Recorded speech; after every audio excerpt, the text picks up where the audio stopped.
நம்ம இன்றைக்கி செய்ய போகிறது சென்னாக்குன்னி கருவாடு, அதாவது கூனி கருவாடுன்னு சொல்லுவாங்க. சிறு கருவாடாக இருக்கும் இருக்கிறதுலையே. இதை வந்துட்டு நல்லா கருவாடு தொக்கு. இது வந்து நம்ம எப்படி செய்கிறதுன்னு பார்க்கலாம்.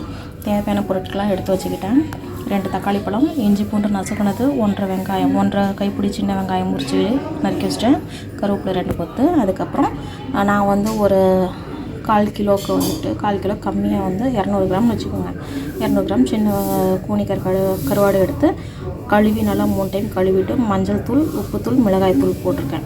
ஏன்னா உப்பு எல்லாமே கழுவுனதுக்கப்புறம் உப்பு போயிடும். தேவைக்கான உப்பு போட்டிருக்கேன்.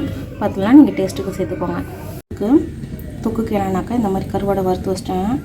மஞ்சள் தூள், மிளகாய் தூள், உப்புத்தூள் போட்டு வறுத்து வச்சுட்டேன். இதை வந்து எண்ணெயில் ஊற்றி வறுத்து இது ரெடி பண்ணி வச்சுக்கலாம். அதுக்கப்புறம் என்ன செய்யணும்னா அதே வானல்லையே எண்ணெய் ஊற்றிக்கலாம். கருவாடு வறுத்த வானல்லையே எண்ணெய் கொஞ்சம் ஊற்றிக்கலாம். தேவையான அளவு தொக்குன்றதுனால கொஞ்சம் தேவையாகவே ஊற்றிக்கோங்க.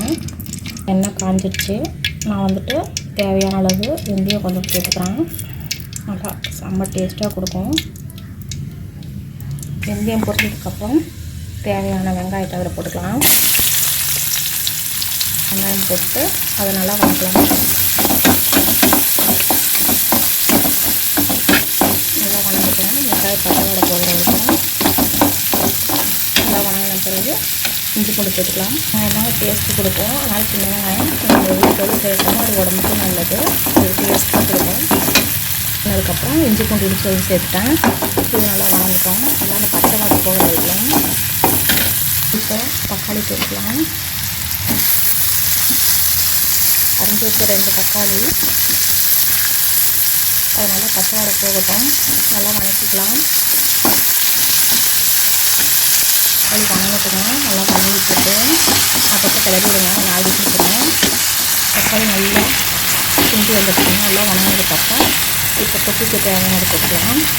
இப்போ என்ன பண்ணுறேன், நான் வந்துட்டு காரம் கொஞ்சம் வேணும் இல்லையா, அதுக்கு வந்து மிளகாத்தூள் அரைச்சின்னு போட்டுறேன். கொஞ்சம் மஞ்சள் தூள் போட்டுக்கிறேன். அதுக்கப்புறம் தேவையான கொத்தமல்லி தூள் போட்டுக்கிறேன். இது எதுக்குன்னு பார்த்தீங்கன்னாக்கா தொக்குக்கு செம்மையாக இருக்கும். சுட சுட சாப்பாட்டில் கட்டி சாப்பிட்டா அருமையாக இருக்கும். நல்லா வணங்கிறதுக்கு ஏற்கனவே பொரிச்சு எடுத்துட்டோம். தொக்குக்கு தேவையான தண்ணி கொஞ்சம் சேர்த்துக்கலாம். நான் வந்து ஒரு 1/2 டம்ளர் தண்ணியை ஊற்றிருக்கேன். நல்லா கொதித்து வரணும். நல்லா கொதித்து வந்ததுக்கப்புறம் நம்ம பொரிச்சு வச்சுருக்க கருவாடை சேர்த்து கலரிக்கலாம். ஆல்ரெடி ரெடி ஆகிடுச்சு. இப்போ வந்து நான் அப்படியே சொன்ன மாதிரி அப்படின்னா காயில் தாங்க கருவேப்பிலை சேர்த்துவேன். அப்போ தான் வாசனையும் கொடுக்கும். 2 கொத்து கருவேப்பிலை சேர்த்துக்கேன். இந்த அரோமா இருக்குது பார்த்தீங்களா, வாசனை சாப்பிட்றப்ப செம்மையாக இருக்குங்க. கடை கட்டி அடுத்து சோறு போட்டு ரசம் சாப்பிடணும்னு தோணும். அதெல்லாம் கொஞ்சம் வந்துடுச்சு. ஊதி கிண்டிட்டு இப்போ நம்ம அந்த வறுத்து வச்ச கருவாடை, சென்னாக்குன்னி கருவாடை இதில் கொட்டிக்கலாம். இப்போ நல்லா கிளறலாம்.